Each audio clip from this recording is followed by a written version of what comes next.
Welcome to the Friday Men's Breakfast Podcast, brought to you by the Chapel Podcast Network. In this week's lesson from the book of 1 Samuel, Justin Murff, who serves as the priest in charge at Incarnation Anglican Church, shares with us from the story of David sparing Saul's life. So open your Bibles to 1 Samuel chapter 24 and join us as we continue to learn what happens when the king that you think you want is not God.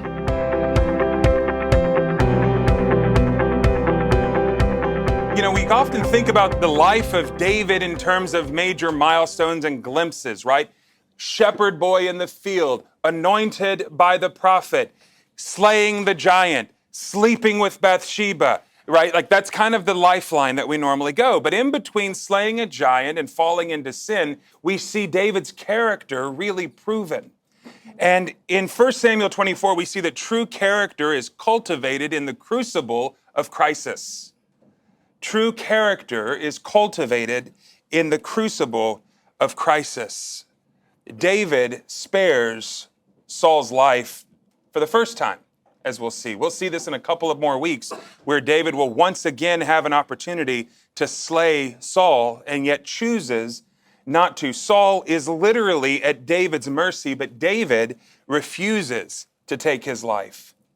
Now, if the roles were reversed, there's no doubt about it, Saul would have slit David's throat in an instant. But here we are in chapter 23. Several months, we think, have passed since chapter 23. And so Saul has been off fighting the Philistines. David and his men have settled and sought shelter in the wilderness of En-gedi, and they are in a cave that's overlooking the Dead Sea. Now, when Saul gets some intel about David, Saul begins to amass some troops, and he resumes his relentless pursuit of his rival and future king.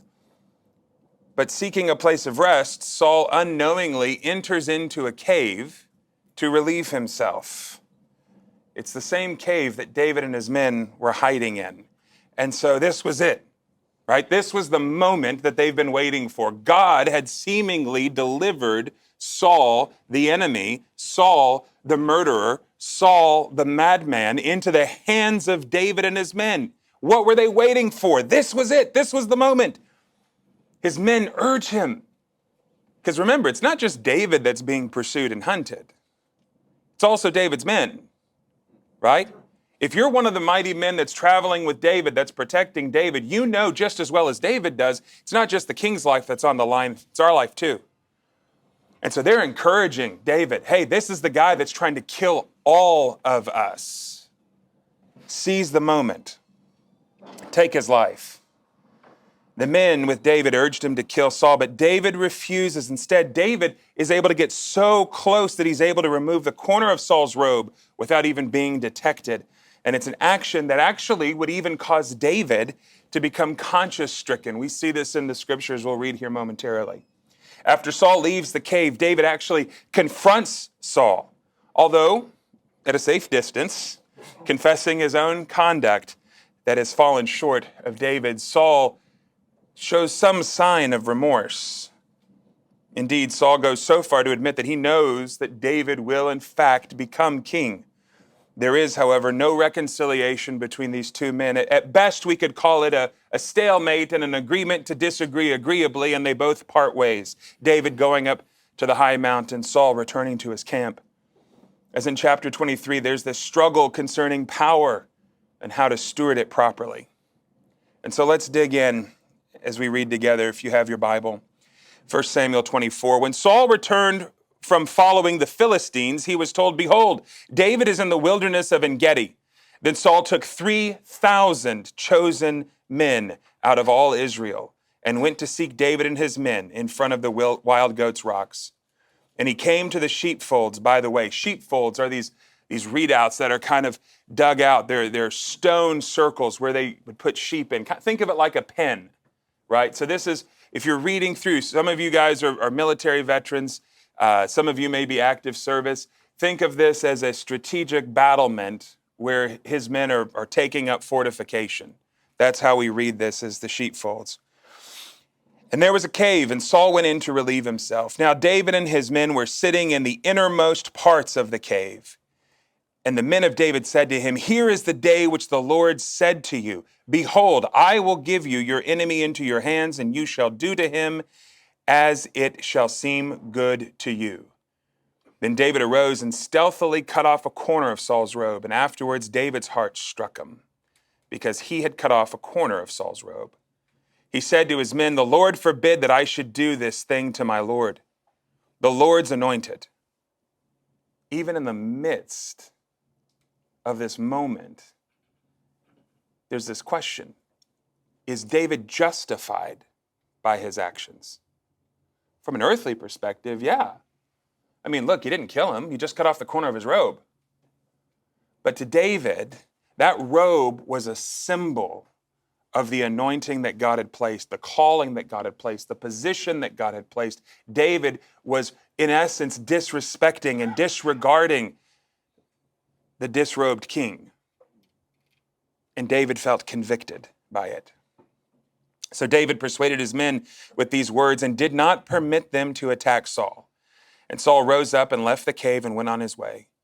Afterward, David also arose and went out of the cave and called after Saul, my Lord, my king. And when Saul looked behind him, David bowed down with his face to the earth and paid homage. And David said to Saul, why do you listen to the words of men who say, behold, David seeks you harm? Behold, this day your eyes have seen how the Lord gave you today into my hand in the cave and told me to kill you. And some told me to kill you, but I spared you. I said, I will not put out my hand against my Lord, for he is the Lord's anointed. See, my father, see the corner of your robe in my hand, for by the fact that I cut off the corner of your robe and did not kill you, you may know and see that there is no wrong or treason in my hands. I have not sinned against you, though you hunt my life to take it. May the Lord judge between me and you. May the Lord avenge me against you, but my hand shall not be against you. As the proverb of the ancient says, out of the wicked comes wickedness, but my hand shall not be against you. After whom has the king of Israel come out? After whom do you pursue? After a dog, a dead dog? After a flea? May the Lord therefore be judge and give sentence between me and you, and see to it and plead my cause and deliver me from your hand. As soon as David had finished speaking these words to Saul, Saul said, is this your voice, my son David? And Saul lifted up his voice and wept. He said to David, you are more righteous than I, for you have repaid me good, whereas I have repaid you evil. And you have declared this day how you have dealt well with me, in that you did not kill me when the Lord put me in your hands. For if a man finds his enemy, will he let him go away safe? So may the Lord reward you with good for what you have done to me this day. And now behold, I know that you surely shall be king, and the kingdom of Israel shall be established in your hand. Swear to me therefore by the Lord that you will not cut off my offspring after me, and that you will not destroy my name out of my father's house. And David swore this to Saul. Then Saul went home, but David went with his men up to the stronghold. See, after repulsing the Philistine incursion, Saul continues his relentless pursuit of David, and he not just gathers a few men, he doesn't just gather a small hunting party. He takes thousands of men with him. Hand-selected, special warriors, the best of the best. Saul isn't joking. This isn't a little test. He's not going after a lost sheep. Saul is out to kill and destroy, and there's no doubt about it. David is the prey, and Saul is the hunter.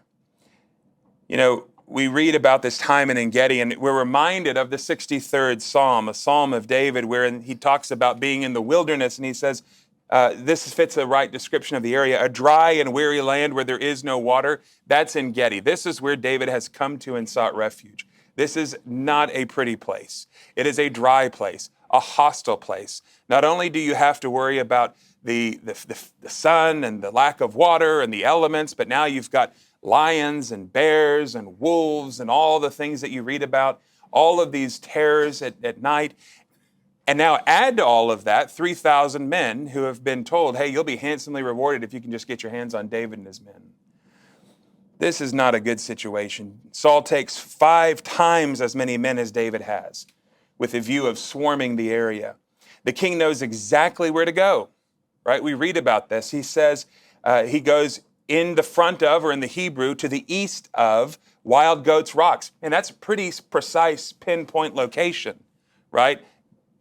David was tracked. He was monitored. There was some good intel. It's like Saul had the ancient version of GPS. He knew exactly where to go, and he takes them there. They arrive at the sheep's fold, these circular wall stones meant to prevent flocks from wandering at night and to keep them safe by the predators. And so these sheepfolds were close to a road, which was a suitable spot for the soldiers to take a break and to fortify their location. They were preparing for an assault. David and his men were hiding deep in the back recesses of the cave, and so just so happens that this area is filled with caves. And as it says, in order to relieve himself, it's actually a euphemism in Hebrew meaning to cover your feet. In other words, he needed to go take a pee. That's the nicest way to put it. But he unwittingly chooses, of all the caves, right? It's not like there was just one cave. There's dozens of caves. And he just so happens to pick that cave that David and his men were in. David's scouts had let him down. David's scouts had not given him advanced warning. David's scouts didn't see 3,000 men marching through the desert. By the way, you don't march through a desert land unnoticed when you have 3,000 people, right? The dust that gets kicked up, the noise that you hear, it's a lot. And his scouts didn't even give David advance warning. David's men see this as a heaven-sent divine opportunity. You know what? There's actually no promise. If you read in Scripture, there's really no promise that the Lord would give the enemy into his hand. It doesn't say that. We don't read in the up to this point, we have not read the Lord say, David, I will deliver Saul into your hand so you can kill him. That hasn't been said at all. But isn't that the whisper of the men of David? Sounds right, doesn't it? You're the future king. He's the enemy. God's going to anoint you. You've already been anointed. You are the king as far as we're concerned. So it's good to be king. You can do what you want. Except David is the Lord's man first and foremost. You see, they saw Saul's vulnerability in that moment as the God-given opportunity, but David realizes that he has to obey the Lord first and foremost. So he cuts off a corner of Saul's robe, which Saul probably realistically just laid down. We get this image that David snuck up like a ninja and kind of cut the corner. But the reality is Saul, as he walks into the cave, probably took his robe off, laid it down, and then went away to relieve himself. I can relate to this because on most normal Sundays, I wear a cassock and I've got this white flowing angel garment called a surplice over it, and I've got my stoles on. It is really hard to go relieve myself with all that on, right? I got to take all that stuff off and then go. So I get it. I see it. However, just after he withdraws to the shadows, just after he cuts the corner of that robe, David's heart is struck. He becomes conscience stricken with what he's done. And although he hasn't assaulted Saul, he reproaches himself because he's concerned that the act could be constrained as an attack on the office of king.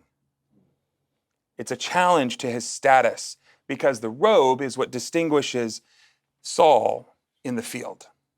You saw the robe of the king, you knew that's the king. From far off, it was a different color. Historically, it would have been a crimson color. It's a color that bishops typically wear today in the historic churches. But it's this purple-colored robe made from the crushed shells that come out of modern-day Lebanon. And so you could see it from miles away, right? You knew of all the soldiers, of all the men who were wearing hides and chain and armor, bronze plating, that robe stood out like a sore thumb. And so when David cut the corner of that, he was deeply, deeply concerned. The Lord forbid, far be it with respect to the Lord. David makes this solemn statement in verse 6, summarizing his motivation throughout the whole period, that he refuses to attack Saul and seize the kingdom. Instead, he's going to wait on the Lord. He's going to wait for the Lord to act on his behalf. In the meantime, he'll respect the status as the Lord's anointed, knowing that ultimately the victory is his. He refuses to attack Saul, seize the kingdom. He waits. David persuades his own men. Literally, he had to tear apart and place himself. This is the word in the Hebrew. When he says David persuaded his men, the Hebrew here says that David has to tear his men apart and step in between Saul and the men. That's the anger and the aggression that is in the room at that very moment. From an earthly perspective, David had the right to protect his life. He had the right to protect his men. He had the right to kill Saul, but David chose instead to honor God's anointed, despite the very real risk to his own life and the life of his men. You know, in our own life as men, particularly as men, we want to fix things. We want to take matters into our own hands. We want to grab, the bull by the horns and just wrestle it down. But sometimes that's not God's plan. Sometimes God's plan is for us to let go and let him be God. Because the truth is, he's God, I'm not, and that's okay with me. Right? We have to let God be God, and sometimes that means he does things we don't quite understand. Sometimes that means the diagnosis of a remission and then all of a sudden a resurgence. Doesn't make sense.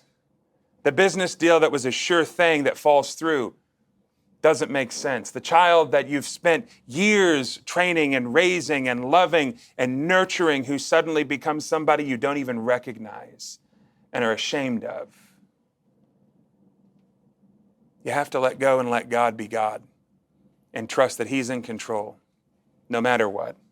This is the lesson we learned from David. God is our defender. God is our victor. God is our vindicator. If only we'll let God be God. David tries to reason with Saul.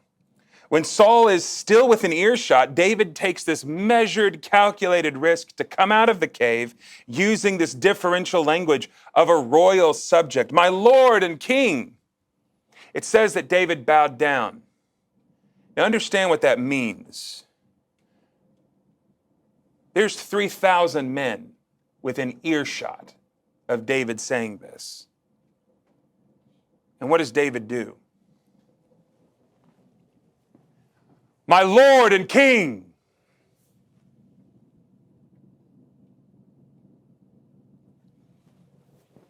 That's what David does.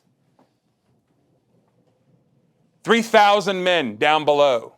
Saul, no doubt having a sword in his hand. David literally lays his life down, prostrate on the ground, forehead to the dirt. You couldn't get much lower than that.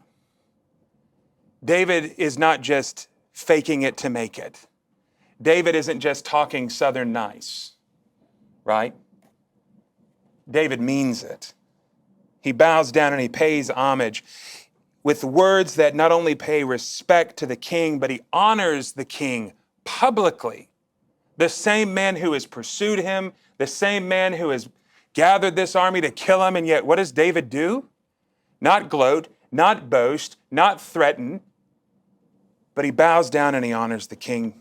David addresses him with this lengthy speech, and it's obvious that Saul in the cave had been at David's mercy, into my hand, and could easily have been overpowered and killed. But David deliberately spared his life, and he gives the same reason earlier in verse 6 as he does now in verse 10. Though Saul had been David's father-in-law, by this time we think that Michal had already been remarried.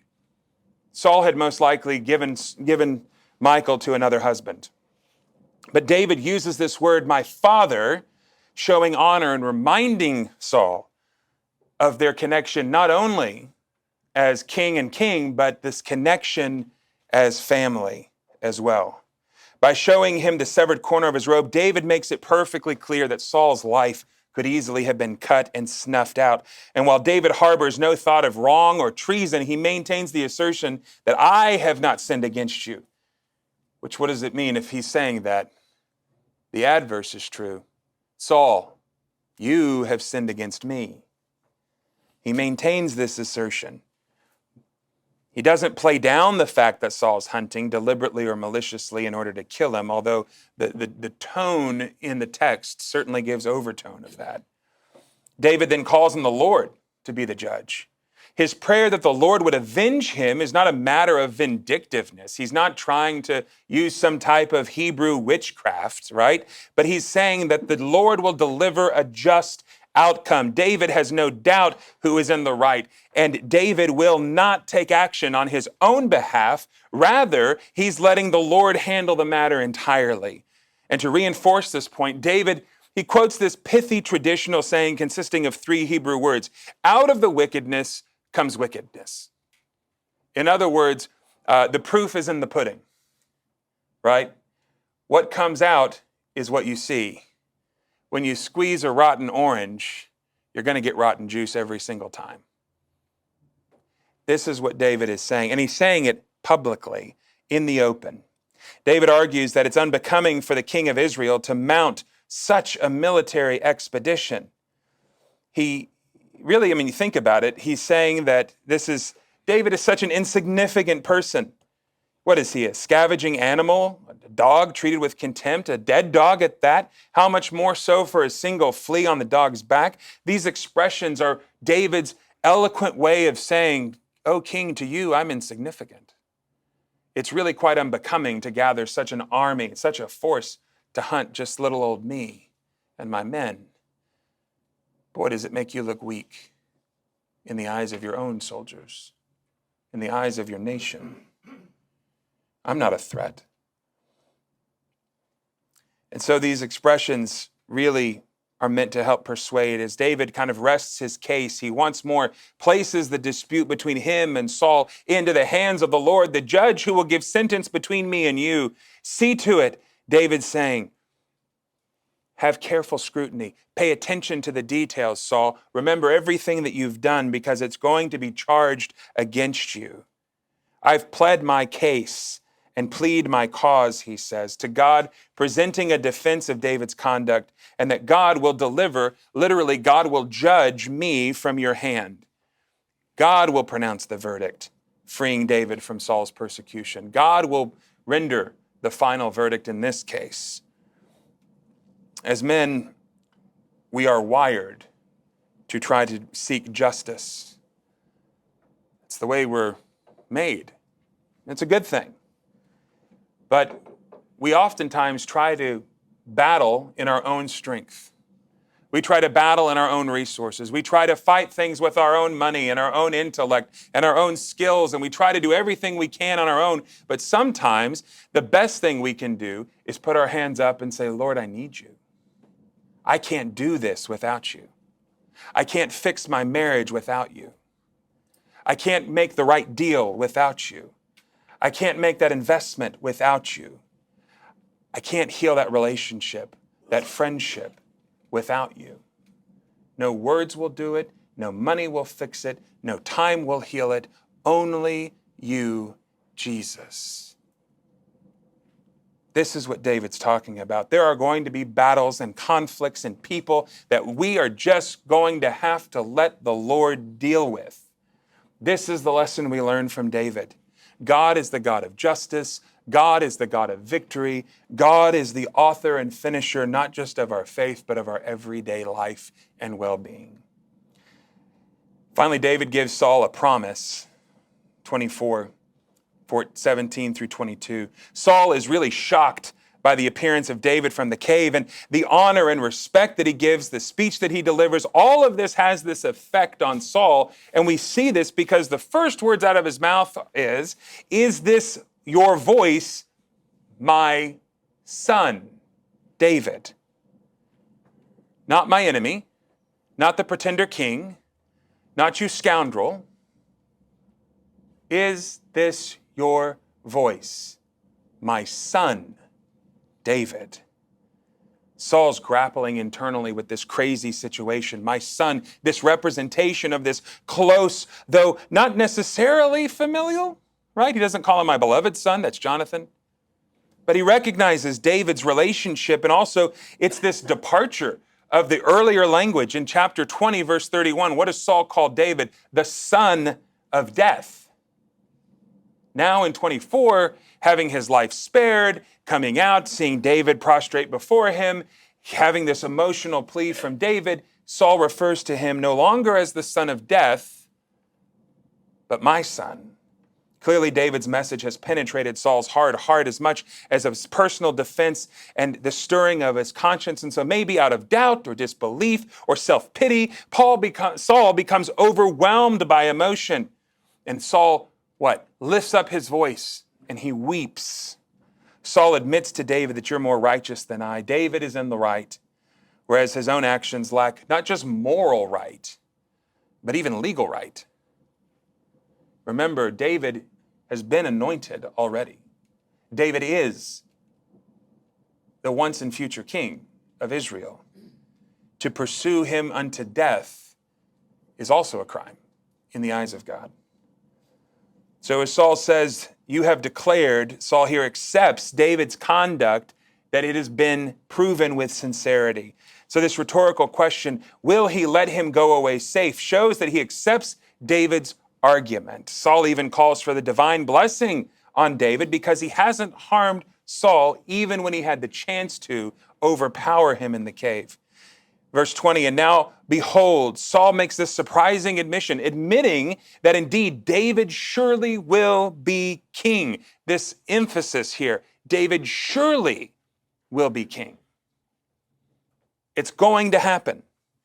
And that the kingdom of Israel shall be established where? In David's hands. And that's a powerful proclamation from a guy that's just gathered 3,000 men to hunt you down. By your hands, David, will this kingdom be built. Saul's recognition that David will found a dynasty confirms what Jonathan said earlier in chapter 23 about Saul's awareness, and this recognition by Saul now makes this really great argument against any who would ever dare to challenge the legitimacy of David's reign. Keep in mind, who has Saul gathered around him? 3,000 of the finest troops in all of Israel. They're in earshot, hearing Saul the king say, by his hand will Israel be built. Surely he is the king. Is there any question at this point about David's validity? David's belonging? David's arrival? No. But surely God established this moment. For this fleeting moment, Saul, the mentally unstable king who had lost favor with God, sure in his own mind, and now he honors David. Saul makes this request very similar to that of Jonathan in chapter 20, verses 14 and 16, because both men feared that David would be like Saul. Both men feared that David would do what was traditionally customary in the time. When a new king came in order to prevent the rival from rising up against him, you killed off all the other guy's family. You cleared the line. One of these interesting things that we read when you look, particularly in Persia, where the Israelites spent quite a bit of time, is we talk about Nehemiah, right? Nehemiah, cupbearer to the king. And the reason why this was so odd for Nehemiah to be a cupbearer is because traditionally in the Persian court, the cupbearer, the guy closest to the king, was actually the son of the next person in line to become king of Persia. It was the check and balance. It was the constant warning to the other guy.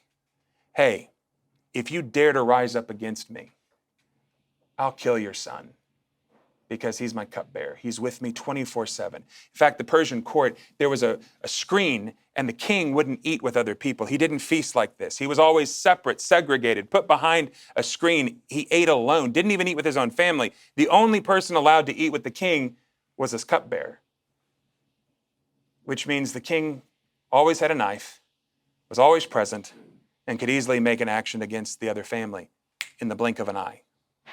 So this was the culture and the tradition and the custom of the day. And David agrees. I won't be like you. I won't be like the other kings. I won't be like the established norm. I won't be what is culturally appropriate or accepted. No, David feels no animosity against Saul. So it's not difficult for him to give this solemn pledge before the Lord, but it's on the basis of this temporary truce that David is not going to kill Jonathan or the descendants of Saul, that there's finally peace, but it's a temporary truce. It is not a lasting reconciliation, as we will see. David knows enough about Saul's character not to place all his chips on the table and rely on Saul's word longer than it's actually breath out of his mouth. So the two men part their separate ways. Saul goes home to Gibeah and to his fine palaces, and David and his men go up to their stronghold. You see, David looked to the Lord. David relied on the Lord. David honored God, and what happened? God honored David. God honored David's actions. God gave David victory that day in the battle, and even peace for a season. Ultimately, we see in the story, in the life of David, God does give David victory. And yet, David has his own failings. David has his own Saul moments. David forgets what it was like to be in the cave. David forgets what it meant to honor God with all your heart, with all your mind, with all your strength. And so we too have to remember not to have those David moments. See, it's really easy to follow the Lord when things are tough. It's really easy to follow the Lord when you're facing a hardship or a challenge, but when things are going good, when life is great, when the account's full, kids are happy, wife's happy, life is good, man, but that's actually where the test really hits the mat. That's really where you've got to prove the consistency of faith. Do we press into God equally as much in the good times as we do the bad? Do we rely on God to be our leader, our provider, our defender, our protector, maybe even when we don't even need it? That's the sin. That's where pride creeps in. That's where we begin to fail, because we get to a point where we think, hey, it's all good. Lord, we're good. No, we're never good. We always need Jesus, every day. It's only by His grace. It's only by His mercy. It's only by His love that we're able to do and breathe and walk and have life. And so we learn from David. Finally, David had been divinely anointed to succeed Saul. David had every right, but it wasn't the time. There are going to be moments in our lives, particularly as men, where we want to take that situation, we want to take that control, and we have the right? We have the absolute right. But is it honoring to God? Is it honoring to God? Something may happen in your home, in your office, in your work, in your property. You may have the right, but is it honoring to God? I live in this neighborhood near Croker. And what was crazy is we had this fight, literally almost break out between two of my neighbors. And these are both God-fearing, good men. But they got the property lines wrong. And so one guy starts cutting down trees. And the other guy comes out, blankety blank blank, what in the world's wrong with you? And he starts taking a swing at the man over trees. Now, did he have the right to defend his property? Half of you guys are like, well, yeah, but I don't want to shake my head. Yes, he had a right to defend his property. Was it the right way to do it? No. Right? Would it be fair to say, great, you cut down 3 of my trees, I'm going to go cut down 3 of yours? That wouldn't be too smart, man. Right? See, even in the little silly things of life, like cutting down 3 trees that, let's be honest, were dead and dying and needed to go anyways, these two men sullied their reputation in the whole community. Nothing's worse than a community prayer group, right? Pray for Johnny and Jim. Boy, they went at it last week. And every family in the neighborhood knew what had happened, that these two men had really kind of just sullied their reputation.